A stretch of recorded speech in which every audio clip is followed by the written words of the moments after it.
Somebody project to try out about this. Bhaktivedanta Swami Prabhupada Islam founder Acharya Srila Prabhupada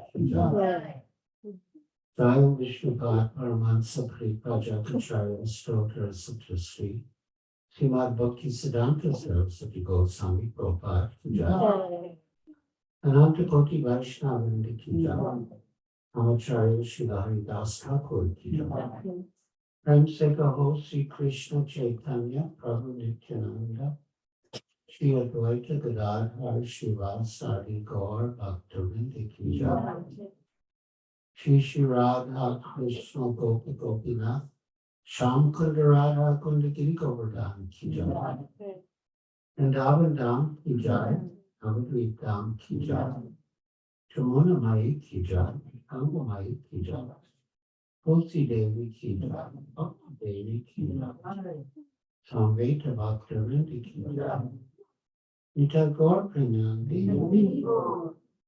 all glories to the assembled devotees. All glories to the assembled devotees. All glories to the assembled devotees. All glories to Sri Guru and Sri Guru. Glories to Sri Giriraj Maharaj Ki Jai. So much devotees. Radha Dasi informed me that many of you have been reading my book of Regular Temple, which is your story. So I thought, given that fact, I'll speak about Srila Prabhupada from an earlier period when I first met him in Boston in 1969.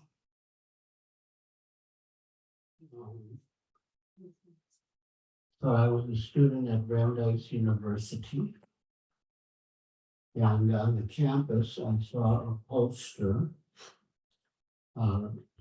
lecture, Bhagavad Gita as it is, Asa Bhaktivedanta Swami. Well, I was living off campus, but not far from the university. And I was already vegetarian. And I had some friends over for dinner. And our plan was to go to see a movie. In those days, they had what they called art houses where they showed art films.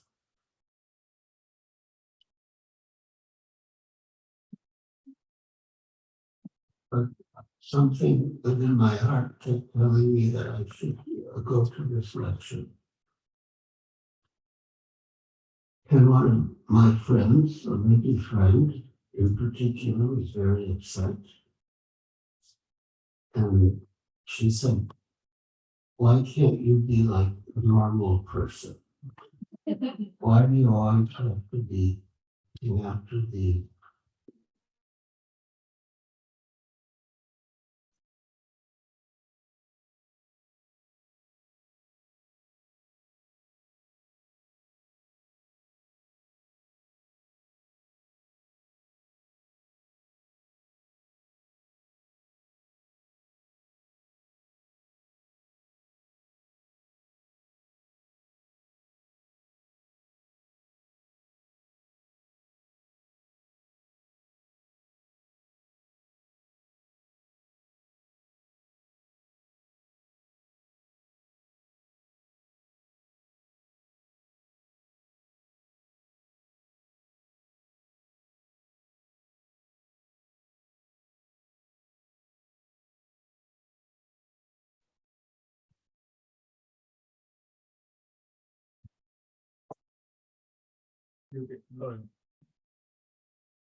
I was a psychology major, and it just so happened that the program was in the auditorium of the psychology department.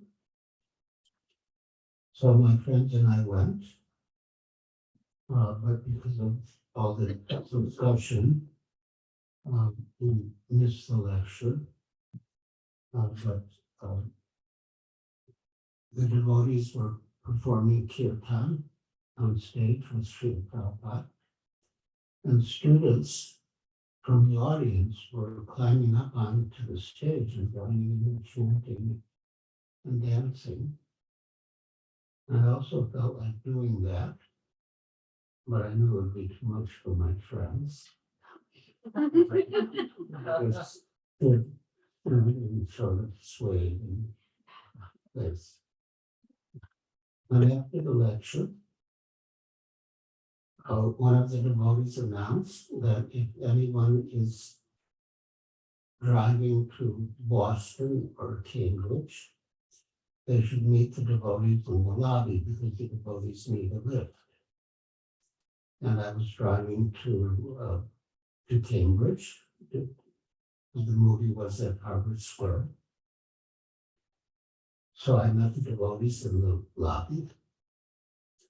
And the first devotee who spoke to me was Bharajraj Prabhu. And he was very high and Krishna consciousness. And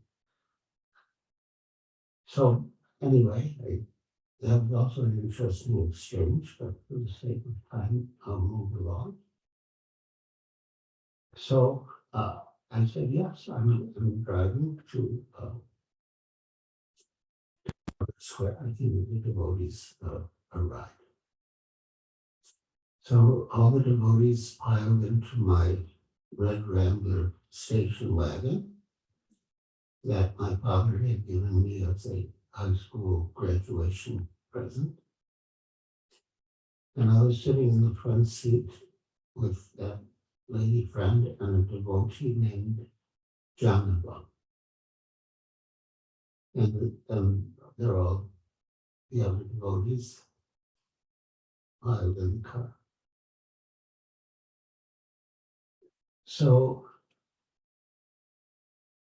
when I was in high school, I had the desire to find perfect happiness. And I understood that perfect happiness could be achieved only spiritually, not materially. And then I came to understand that in order to progress spiritually, I needed a guru. So then my quest became to find my guru. And whenever I heard that there was a guru, anywhere within 1,000 miles I would go to meet him. And I met many, both at my university, Brandeis, and in other places. But in every case, I was disappointed. One of the psychology department at Brandeis is quite advanced. The chairman of the department was Abraham Maslow, and they invited good speakers, spiritual people. So one person they invited was Swami Satchidananda, and he gave a talk, and he was explaining how by yoga you can gain mastery over your involuntary muscles, and you can command ascending colon advance, transverse colon advance, descending colon advance, rectum pass. So it was interesting. I really wanted to speak to the Swami, and he was leaving for the airport uh, to fly back to New York. And he said I wanted to ride in the car with him, but his associates told me that I can't do that.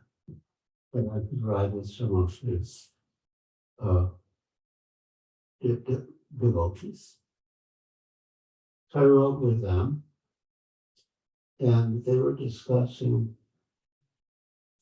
all the different types of food they missed since they joined the ashram. And I thought that's strange. They just heard their guru speak and they're talking about the different types of food they miss. I thought, anyway, there is the students. So eventually we got to the airport, and the Swami was really the picture of Indian spirituality. He had long white hair and beard, and he had a flower behind his ear. But then I saw him very tightly embracing some of his female disciples.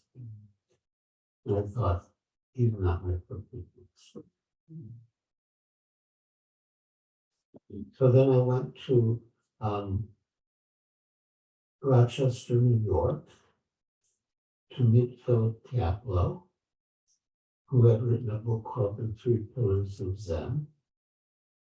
And he was certified as an enlightened Zen master by another certified enlightened Zen master in Japan.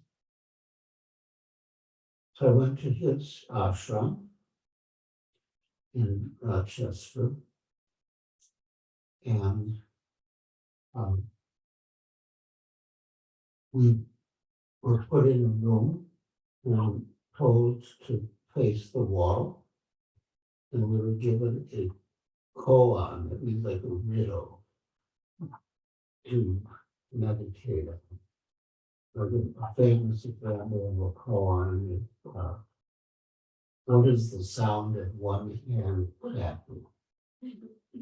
So, we were looking at the wall, meditating on our koan, and he would walk around the room with a stick. And if he thought someone was inattentive or falling asleep, he'd hit them with the stick. Then after the morning session, we went to the dining hall, and one of his students mentioned the master's having lost his temper. And the master said, yes, I shouldn't have done that. So I had some doubt, but I read that, that enlightened Zen masters appear ordinary. So I thought, well, maybe this is just part of it. It appears to be ordinary. And then later, he came to Boston, invited by Houston Smith, who was a big figure in comparative religion. And someone in the audience asked him about Vedanta. And he said, don't ask me about Vedanta. I have enough trouble just keeping up with them. I thought, he's not my perfect match. Then there was a psychology professor at Antioch University who was supposed to be enlightened. So I drove about 1,000 miles. And, for expectations, I went to his office and I asked to meet the professor. And the secretary said that he was out playing golf. Playing golf? Yeah, that's his Zen. So I thought, well, he's not going to put people in the street. But I was there, so I went to the student union, and the students told me about a Swami who had recently visited, who had said that God is in your heart, and you can actually speak to him and have a personal relationship with him. That was very attractive. And I was thinking, yeah, I wanted to meet, meet that God in your heart and have a personal relationship with him. So, yeah, there were many others, uh, but so as you say, I was not satisfied with any of them. Um, and I had read that you don't actually have to choose your guru, he's already there, you just have to find him. And I even had a vague mental impression of what my guru looked like, and he didn't have hair. And all the other swamis in groups had long hair and beards, so I was almost becoming hopeless. So yeah, that night there was, as evident, I saw the poster, lecture Bhagavad Gita as it is, Swami Bhaktivedanta. And I went to the auditorium, and then afterwards I offered to drive the devotees to Harvard Square. So Janava was in the front seat with me, and I asked her about so many people I'd been reading about, one of whom was Swami Yogananda, who had written a book called A Biography of the Yogi. So I asked her about him, and she said, have you ever been to his ashram in California? He's just a shopkeeper. Whatever you want, he keeps in stock. You know? And then she said, and he has a memorial for Mahatma Gandhi as a worker for world peace. Mahatma Gandhi is not a worker for world peace. He wanted to drive the British out of India. He doesn't even know who Mahatma Gandhi is. So then I asked her about Zen, and she gave a fantastic explanation, better than any I had heard within the Zen tradition, and it went beyond that. And she said it's like you're watching images on a movie screen, but actually they have no reality. But if you follow the beam of light back from the movie screen, it comes to a point, and then, oh, this is the void. But then behind that point, there's a light bulb, and behind the light bulb is a projector, and behind the projector is a person. And I thought, wow, this is the best explanation I've ever had with food, and better than from the tradition. I went way beyond it. And I was thinking, she's speaking with so much authority, but she's just a young girl, maybe 20 years old. I knew the authority couldn't be her own. She must be speaking on the authority of her guru. So we got to Harvard Square, and I let the devotees out. And then I realized I didn't know how to get in touch with them. So I ran out of the car, and the first devotee I met was Petit Pavan Das. And he said, see all these people? They're just like sleepwalkers. They don't know who they are or where they're going. You know, everything the Holy said was so high and transcendental. But then suddenly I heard a loud honking of horns because all the traffic in Harvard Square was backed up because I left my car. So I said, quick, give me the address. So I got the address and I went to the temple the next night.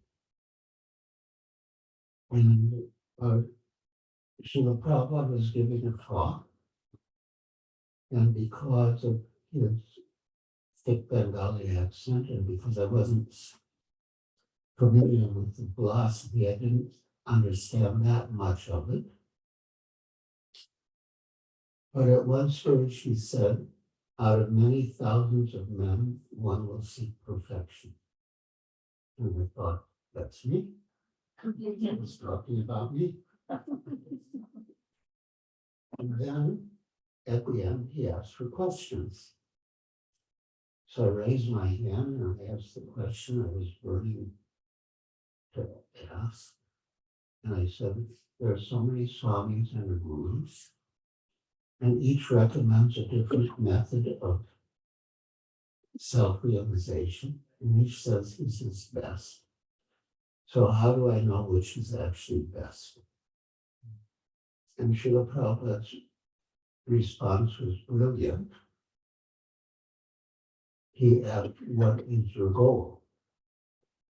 Do you want to serve God or do you want to become God? Because I was asking, what is the best means? The best means to reach God. He said, if you want to become God, that means you're not God now. And how can not God become God? Krishna is always God. He's God when he's playing on the lap of Mother Yashoda. He's God when he's speaking Bhagavad Gita to Arjuna. He's always God. He doesn't have to become God by yoga or meditation. And then he said, if you sow the seed of service to God and water it with chanting, God will provide the sunlight and all the conditions favorable to make it grow. But if you want to become God, you're only cheating yourself. Because why should God help the competition? You can become godly, but you cannot become God. So at that point, I got the distinct impression that Srila Prabhupada was, seeing through me, through the walls of the temple, all the way into my apartment, into my bathroom, where I had inscribed in ornate, colorful letter in my own hand, a sign that said, you are God. Remind me, in case I forgot. So then back in the temple room, Srila Prabhupada said, so what do you think? You want to serve God or you want to become God? So by then, I knew I couldn't become God. But I also knew I couldn't cheat Srila Prabhupada. So I said, I want to serve God, but actually, I wanted to become God. Srila Prabhupada said yes. So then I knew I had found my perfect master, and I bowed down.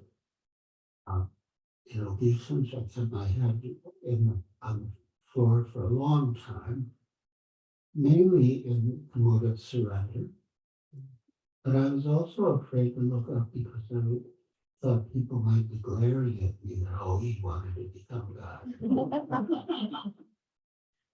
But after some time, I heard sounds that indicated that food was being served.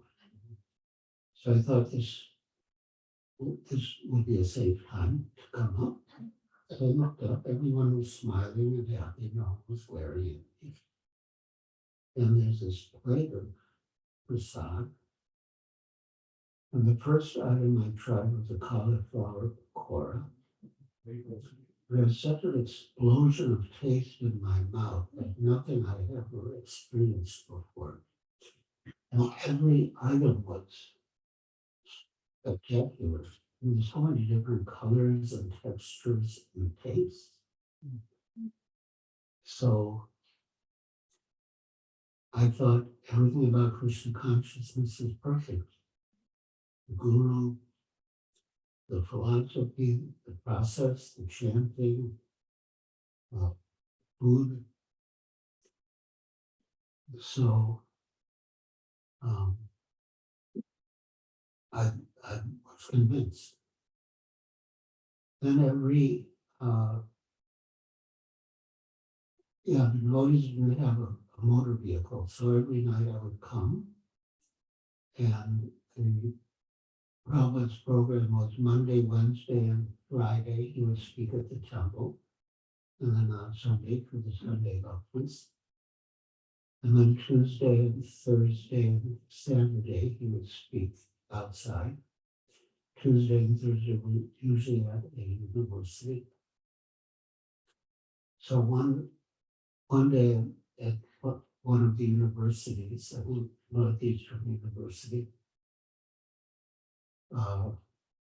So during the kirtan, after Srila Prabhupada's talk, I felt this an overwhelming love, for everyone who was present in the room, and then that extended beyond the walls of the room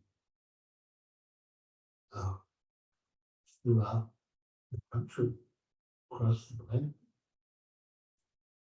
And I thought Abraham Maslow's teachings were quite evolved. And so one thing he spoke about was peak experiences. So I thought, maybe I'm having a peak experience. And then after the kirtan, I went up to Srila Prabhupada and I said, Srila Prabhupada, chanting is wonderful. And Srila Prabhupada looked at me and he started to sort of chuckle. His chest was heaving. And he like in ecstasy, laughing or anything.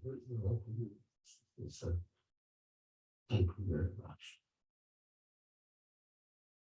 So after a few days, I asked a question that I've heard from you about the importance of serving God. So where does serving man fit in? And Srila Prabhupada replied that if you give someone something that makes him so satisfied that he doesn't desire anything else, is that not service? And he briefly told the story of Dhruva Maharaj, who went into the forest to get his kingdom, and Krishna sent Narada Muni to instruct him, and then eventually he saw God, Narayan, Krishna, and the Lord asked him to take some benediction. And Dhruva replied, I was trying to get my kingdom was like looking for pieces of broken glass, but now I've found you who are like the most precious jewel. Swami Pritarthosmi Varam Nayaksha. Now I'm fully satisfied. I don't want anything else.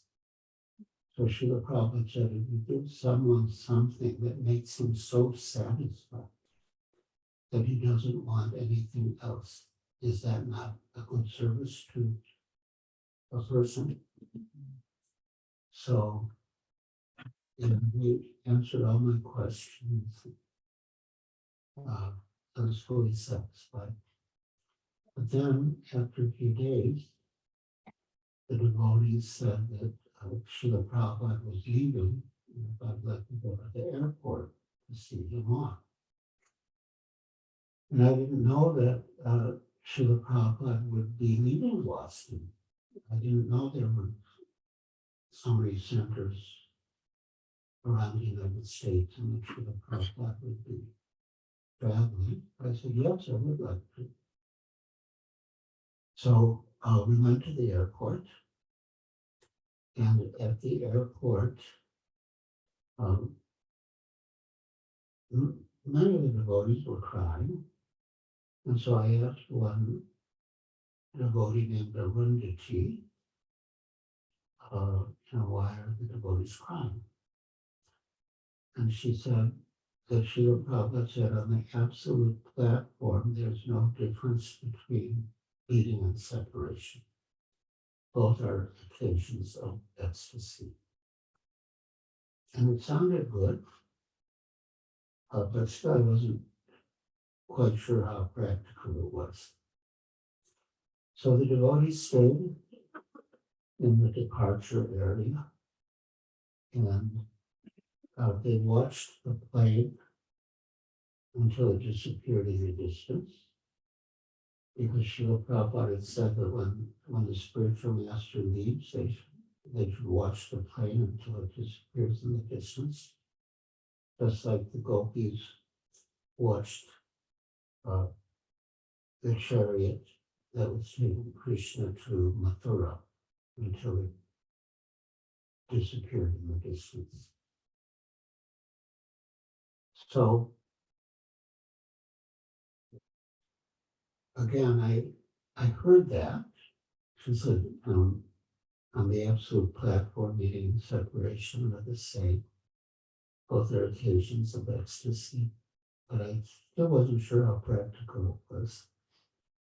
But then one afternoon, we were doing Harinam Sankirtan outside the Copley Street station, and I just felt Srila Prabhupada's presence descend on me. It was like so palpable and tangible. And then I thought, yes, that what she said is true. They can be meeting even in separation. So from then on, my whole purpose in life was to bring people to Srila Prabhupada. And then after Srila Prabhupada left this world, I was thinking, what will be my service now? Because my whole purpose was just to bring people to meet Srila Prabhupada. Then I realized I could still introduce people to Srila Prabhupada through his books, through his movement, and they could still develop a personal relationship with Srila Prabhupada, his mercy, and they can serve him. So it's eternal, as Srila Prabhupada wrote in his dedication to his spiritual master, Srimad Bhagavatam. He lives forever by his divine instructions, and the follower lives with him. So Srila Prabhupada also lives forever by his divine instructions, and the follower can live with him. So, dear devotees, thank you very much for listening so patiently and attentively. We still have a few minutes left. So if anyone wants to ask any questions or make any comments, share any reflections, you can raise your hand. Your mic? Mike. Yeah, mic is there.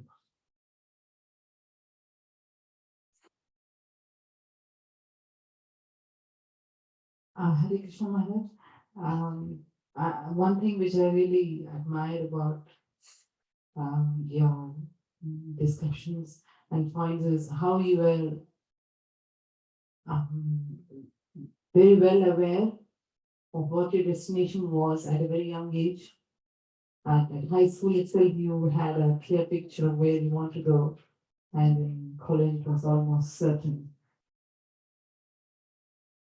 I think we touched a little bit about Mudas a little while back as well. I think in this Kali Yuga, the intelligence is so slowly diminishing.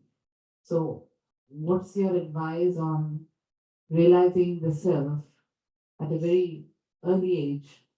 Or let's say we don't know what age we can live till, but at least quickly enough so we can make the best use of life. Yes, that's a very important question.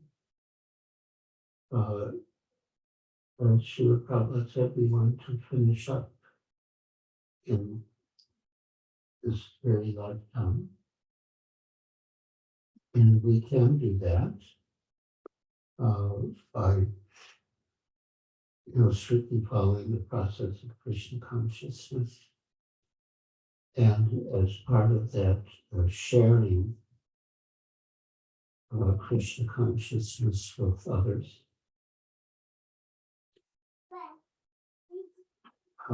There's a series of small books put together by a disciple of Tamal Krishna Goswami in Houston named Sarvabhauma.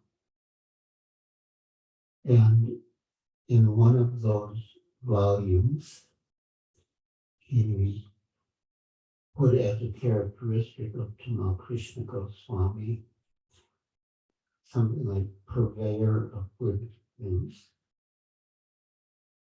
And Tamal Krishna Goswami had a talk with Srila Prabhupada, and then he told the devotees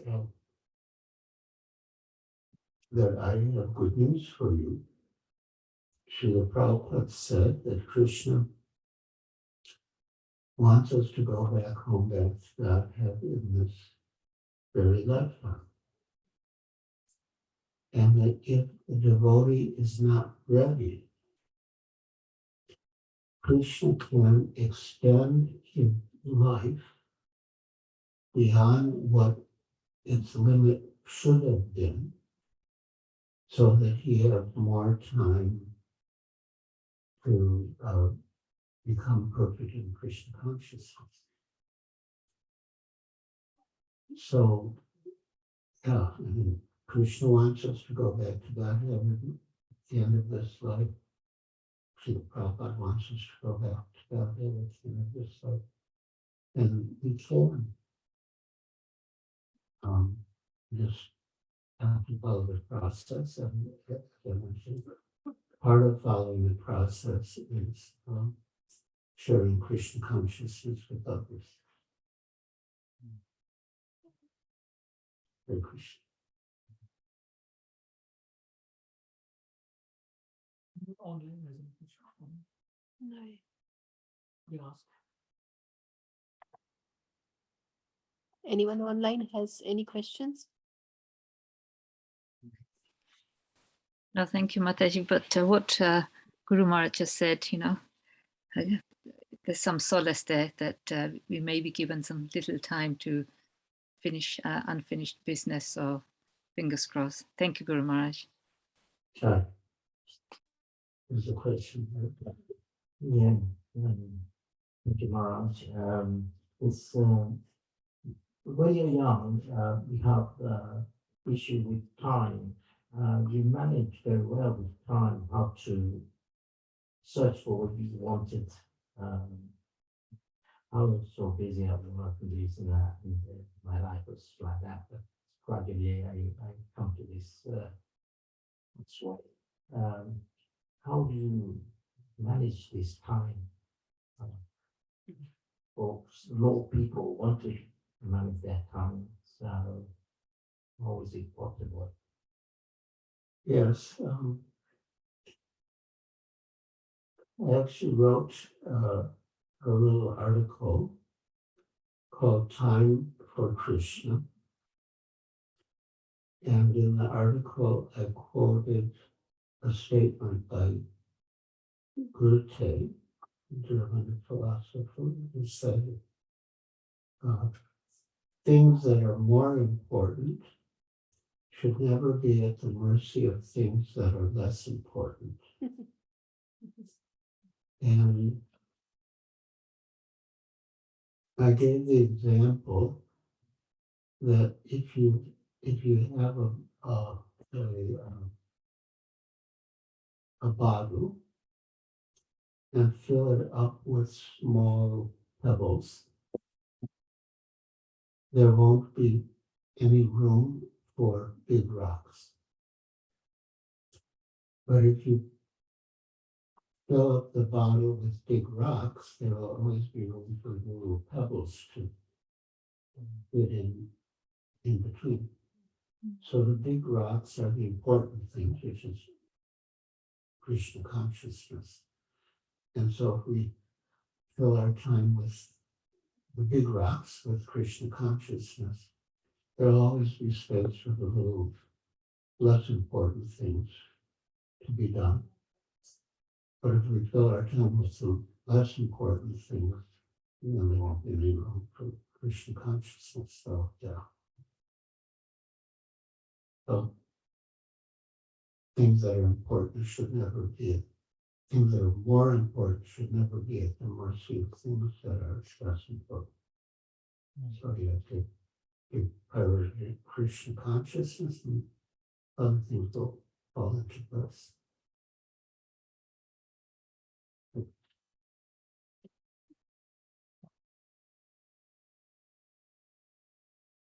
Thank you, Maharaj, for sharing your experience. This question related to the previous question, time. In Vidhasta Jivan, where you have family, so many priorities, your every day you struggle with your priorities, and this take a backseat. So, what is your one piece of advice for us to follow that, so that we can spend more time on Krishna consciousness? Well, Grihastha ashram, it means place of shelter, related to the word ashraya. And we hope or we expect that the husband will help the wife and children in Krishna consciousness. There's a verse in the fifth canto of Srimad Bhagavatam, Guru Nisasya, Pita Nisasya,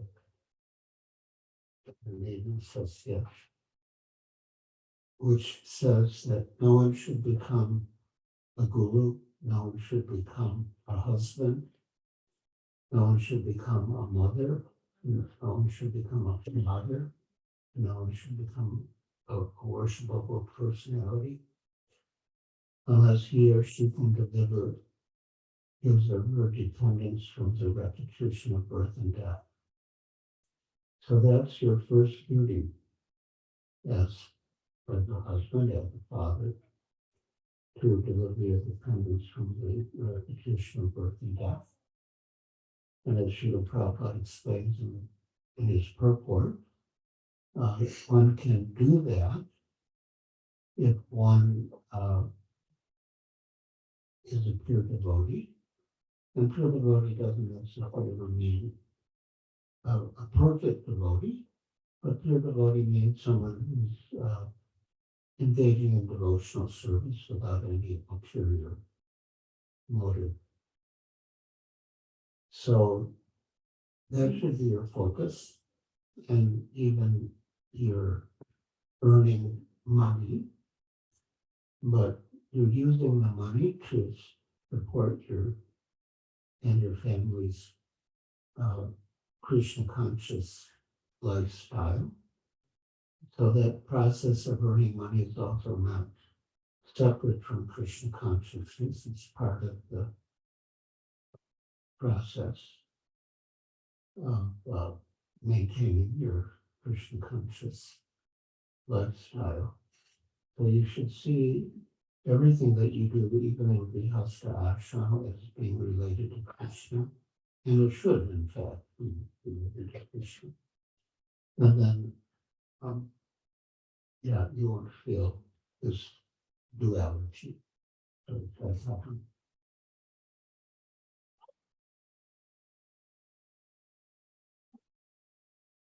That's good. Hare Krishna, Maharaj.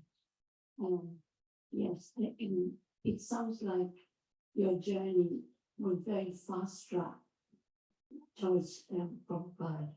And I'm very curious as to what happened after the sort plane of this plane. Because how did you get, what was your journey like to get so close to him? Because I hear you had a good relationship with him. Was it that smoothly run? Was it that smooth a journey so that, you got to a point where you got initiated and all that? You surrendered them to him. Because it was very short and sharp, and then you left. Happened. A lot of questions. What happened next? What was the next step? How did you get where you got? Well, so I joined the temple in Boston, and my father wrote a letter to Srila Prabhupada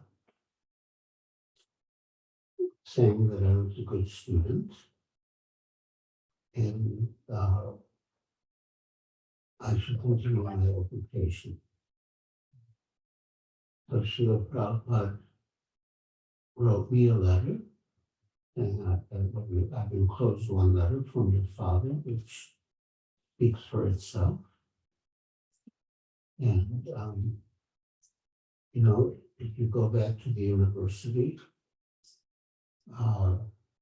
and show that the Krishna consciousness is the postgraduate study of all theological conceptions, it will be a great service. So I showed the letter to my temple president, Sadhrupa Prabhu at the time. And I wasn't sure if Srila Prabhupada was saying, I must do that or I can do that. And he also wasn't sure. So he said I should write Srila Prabhupada and clarify. And I wrote, if you're telling me that I should do it, then I will. But if you're giving me the choice, I'd rather stay in the temple and serve with the other devotees, go on Sankirtan, and so on. And Srila Prabhupada wrote back that, yes, there's no need of further education. And Lord Chaitanya, in his discussions with Ramananda Rai, said that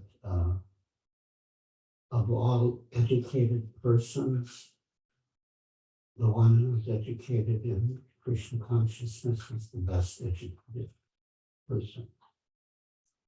So there's no need to go back to the university, continue your engagement. Which is nice. And then after some time, I went to India and helped establish the movement in India. And I left that letter back in Boston. And somehow Satsrupa showed the letter to Ravinda Swarup Prabhu, who took it as, as an instruction to him. And then he went, he went to the university and got a PhD. But, yeah, I didn't choose that.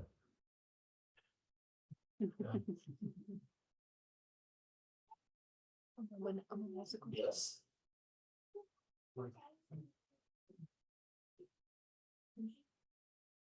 Thank you so much. Thank you so much for the class. Um, I have this question that sometimes I feel that as a devotee, I am living two lives. So externally, we have services, whatever services I want, I get it.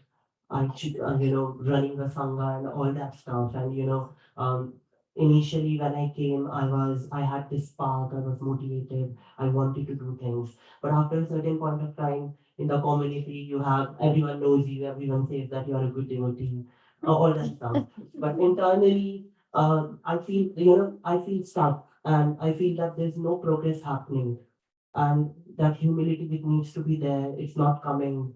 And I know the basic philosophy, but that progress feels like there's much more to do, and that urgency it doesn't feel like there's an urgency because everyone is doing so much. So how to keep myself motivated? How to keep my internal sadhana on keep going? How to I don't know about the word I want, but how to progress further? That's my question. Srila Prabhupada said 90% of Krishna consciousness is association. So you should associate with advanced devotees, and by their example and their instructions, you'll improve. Srila Goswami has enumerated 64 items of devotional service in Bhakti Rasamrita Sindhu.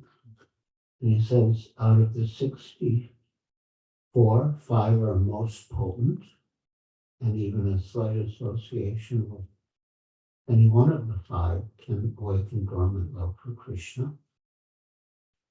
And the 5 are Sadhu Sangha, Nama Kirtana, Bhagavat Shravana, Mathura Vasa, and Murti Sharan Vita Sevana.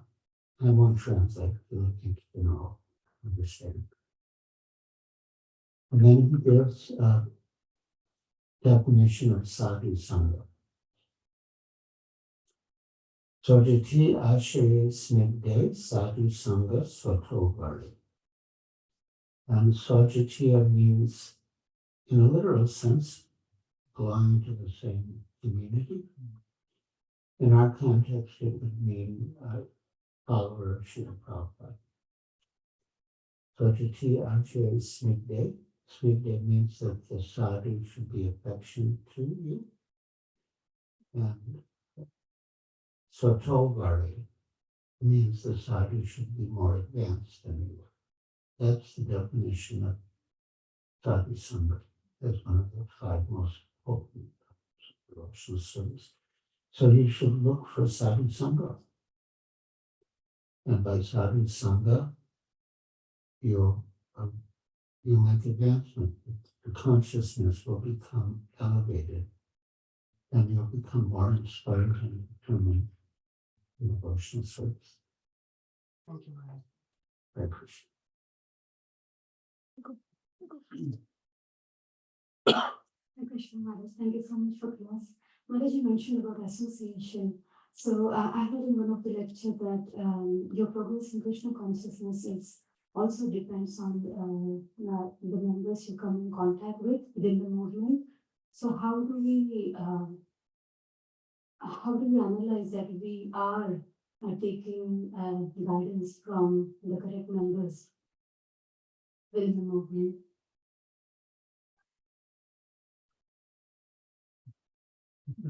Well, how is it arranged that you take guidance from some particular person or persons? Do you choose or does someone recommend? So, if you're going through a problem, sometimes maybe mentors aren't available or maybe they're weak when you don't want to get in touch with them. It's not that, it's not the scenario, but it's an example. Or, then you end up having discussion with someone else, like, within the group. And then how do you know that you are, they are rightly placed, or I don't know how to put it there, but I'm not misguided. How do you understand that I don't go into some other direction? Osho Prabhupada said that if a group of devotees, mature devotees who are your well-wishers,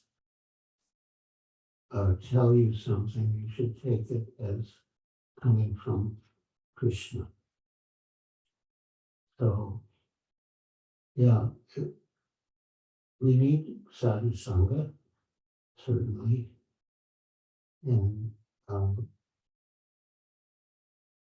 yeah, if a number of sadhus tell us the same thing,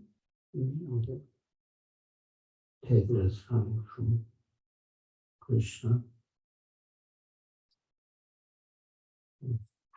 So it's is it if you get a wrong guidance, for example, then it is just possible. Just in case if you get a wrong guidance in that movement, for example, then it is possibly this is what Krishna wants it to happen in that scenario. Should we take it? I don't think Krishna wants to get wrong guidance. Maybe it's karma burning up or something.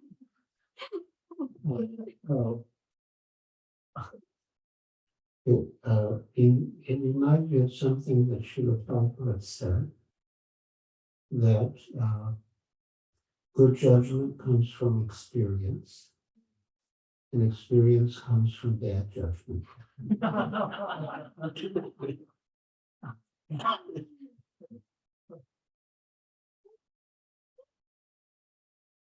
Thank you so much. I don't have a question, but I do have a reflection which I wanted to share with you. Actually, when you came last time and baptism the manner, that time I also wanted to share, but I just left out. But basically, me and my husband actually we started our journey from Juhu temple. Oh, Yes. So this is 2099. He was going in 99 and we got married in 2003 and then I started following him. So I had no clue about anything, no clue about Srila Prabhupada, no clue about you, no clue about the relationship with Juhu. But we went there a few times and we got a book from there. We don't know who gave us, somebody gave him a book, Introduction to Bhagavad Gita, and that's all that we had. And this is how the whole thing started. So I just wanted to say thank you. wonderful. Thank you for just giving us, insight to you and to all the soldiers of Prabhupada. Right? I don't know where we were if you all were not there. And I remember Shri Ramaprabhu, who was our temple president 11 years ago, he used to say that, Shri Ramaprabhu, Oh, yes, Shruti Baru. yeah, he always used to tell us that you should plant the tree under whose shelter you will not sit. You should plant a tree under whose shelter you will not sit. Yes. So I don't know what we can do to kind of give back something, right? I just feel like we owe to yourself, to Prabhupada, and to all the soldiers of Prabhupada who have given us so much, and we don't even know actually for so many years, like till your book came out and we started to read it, we had no clue of what was behind the scenes in Juhu. Like my son is reading that book as well now. And last year, I don't know after how many years, when we specially went to Juhu temple because we read your book, and that's when we realized how everything. So we went to Juhu temple again, and it was a completely different experience. I have to say, Maharaj, I could see you everywhere there. When I was Mangalarti or I was I went to Prabhupada's room upstairs, Oh, yeah. fifth floor, and there, I think there is a block there which says that Prabhupada says that there are three places we can go to get purified: Mayapur, Vrindavan, and Juhu Beach. So I don't know what is the context of that. I took a picture of that plaque actually. But yes, I mean, last year when we went, it was a completely different experience because we could somehow relate with what all you have done and experienced. So I just wanted to say thank you and just seek your blessings. Wonderful, beautiful. Thank you. Happy. Yeah, Srila Prabhupada said, Vrindavan is my home, Bombay is my office, and my personal place of worship. I think Prabhu has a question. You would repeat it. Thank you, Guru Maharaj, for this wonderful lecture. It's amazing.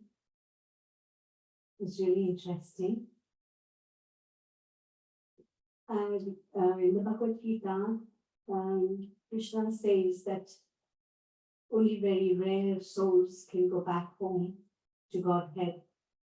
So can you explain that? What about the rest of us who are not very pure devotees go back home to Godhead? Well, Krishna wants us all to go back to Godhead in this lifetime.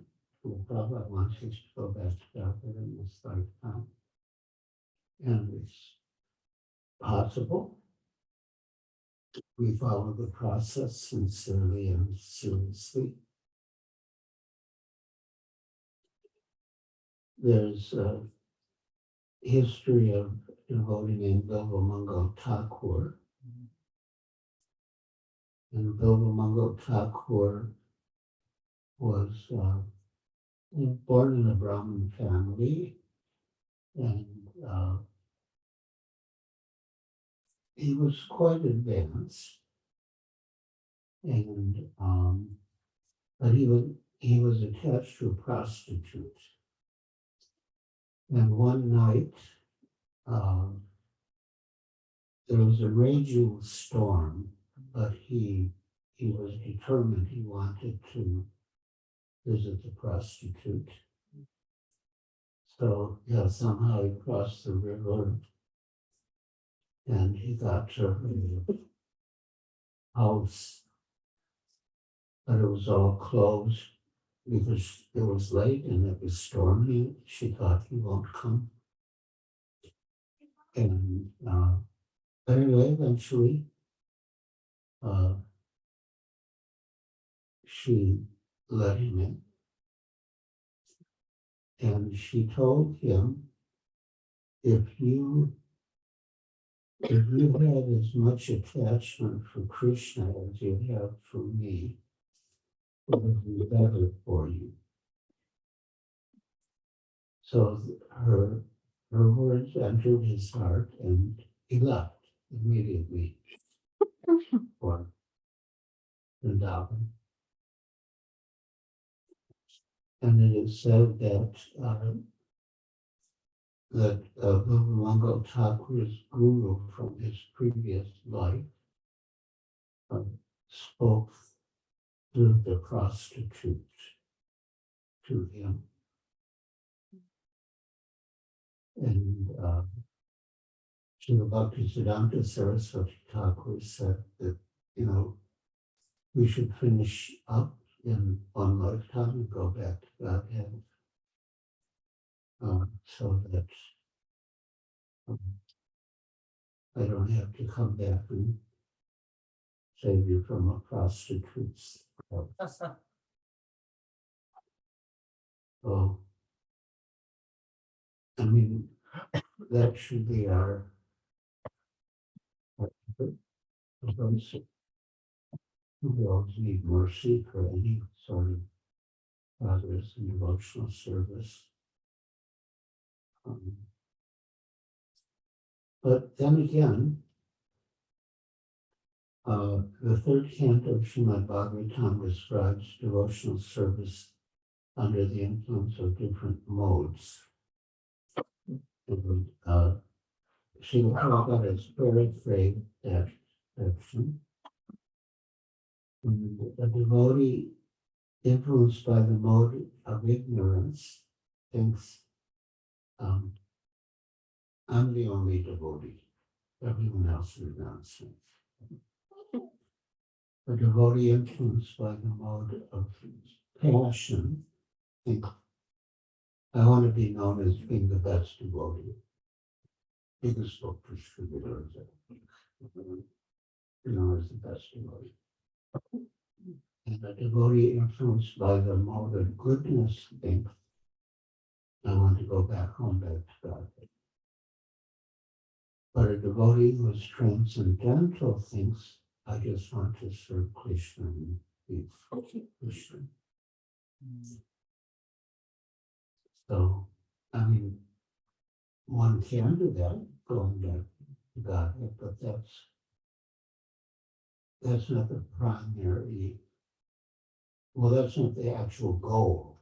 The actual goal is to serve Krishna and please him in whatever condition or situation. Lord Shiva appreciated the position of Vaishnavas, saying that Swarga Pavarga Narakeshu Api Priya Fidarshana, that they see equally Swarga, heaven, Apavarga, liberation, Naraka, so they see them all equally because in every situation they can serve Krishna. Narayana Parasarve Kushantra Vidvite Swarga Pavargana Keshwa. That's Lord Shiva's appreciation for those who are surrendered to Narayana.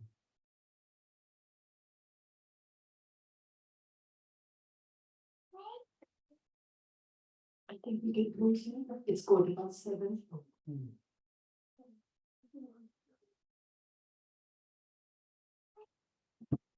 Mataji, before we close, can I just make a statement? Yeah. One of the instructions that Maharaj was given by Srila Prabhupada is that he should write. Yeah. Yeah. There was one light going on, right?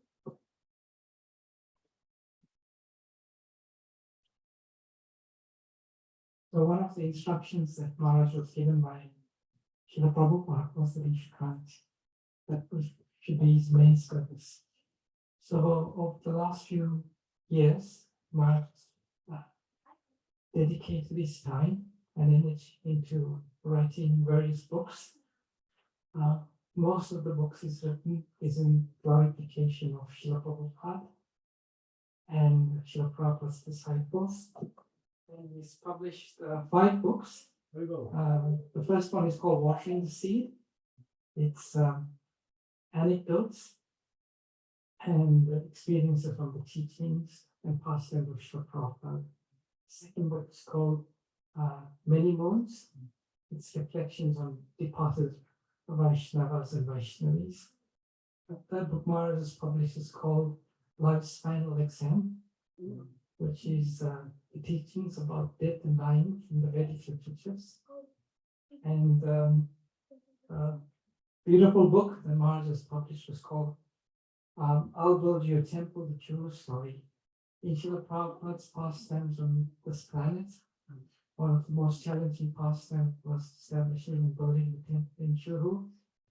At the conclusion of the building of the temple, Srila Prabhupada said, it was a good fight. Someone should write a book about it.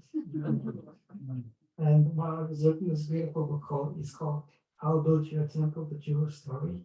And the most recently published book, which has just come out, I got it 2 weeks ago in the UK, it landed. It's called Dancing White Elephants, Traveling with Srila Prabhupada between August 1970 and March 1972. no one, well, I think there's only 3 people in the UK that have got this book now. And all of the books is actually in Priya Radha's garage. So Mars is kindly offered for any of you who would like to take one or all of the books. We will sign them for you on stay. And we'll have them displayed at the end. And if you have time, please have a look through the books. And if you'd like to take them, Mars will oblige by signing for them. Thank you very much. Thank you. Very good. Should we do Nashingarati? Nashingarati? Yeah. Prabhu, would you like to-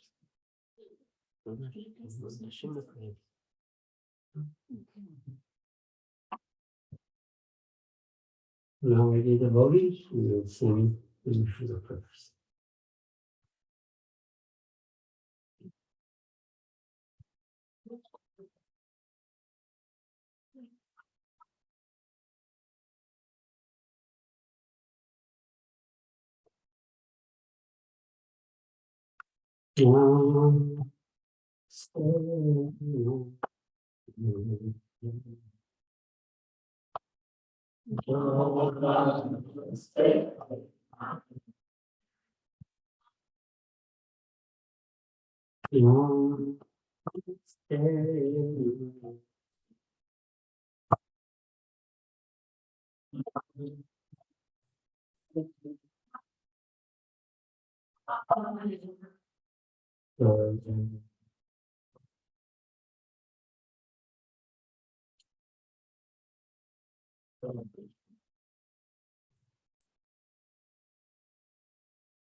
Krishna Bhagavan ki jai.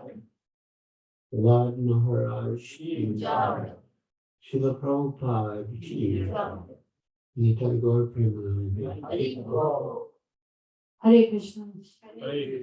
Yeah, so thank you all for patiently sitting and hearing in. So now it is, They can stay here. Okay, bring your plates. okay, And yeah. if we can make some space here so that we can serve Maharaj Maharaj, okay, from like when we go to serve Maharaj to the banquet. okay. We have some space. So Maharaj goes to the other room. Okay, so we all stay here. Maharaj will go into the other room for Prashada. And so like Mataji said, you all can be seated here. The plates will be coming. The Maha would also be served. So please, yeah, just because we are quite a few of us in the room and to avoid any confusion. And also the books are, I think I can see Vedant the Prabhu is putting the books there. So if anybody wants to take any books, please do.